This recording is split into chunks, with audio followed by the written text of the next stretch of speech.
Tea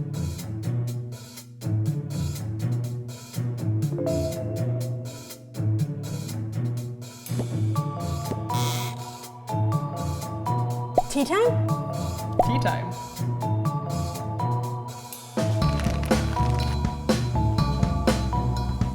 Hey Molly, want some tea?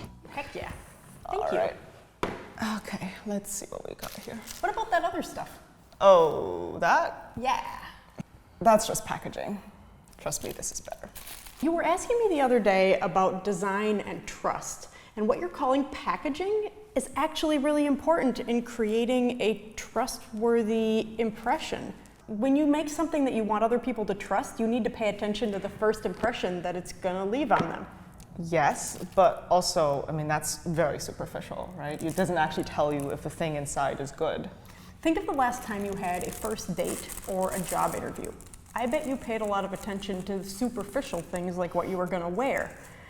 And that's because you need to look legit, even though you really want the other person to see who you really are, and they actually really want to see who you really are on the inside. The only way to get to that point is by creating a trustworthy first impression so that the interaction can continue. I get that. Like, first impressions do matter. And that's especially true in design. So this book, for example, it looks super trustworthy. It looks like the people who wrote this book really know what they're talking about. What gives you that clue? I mean, I suppose everything is spelled right. Yeah, exactly. It's consistent. It all fits together. It all matches. It's really professional product. Yes, I get it. It's beautiful. But that's also super dangerous, right? I mean, it's really, really easy to weaponize, designs like this. Just think about what happens online every day. I mean, the internet makes it super easy for bad actors to look professional and legit online. But you never know what's actually behind it. I mean, it could be a front for something really evil, or, I don't know, it might actually be trying to phish you.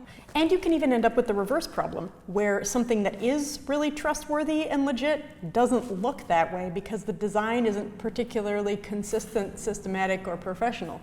Yeah, you're thinking what I'm thinking, a lot of our favorite open source projects. Or just, I don't know, Craigslist. Yeah.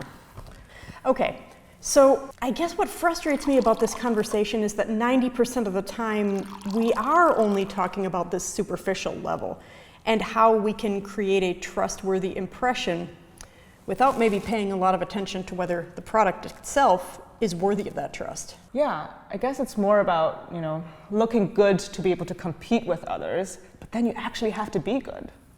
Speaking of which, your sketchy looking tea is delicious. Told you.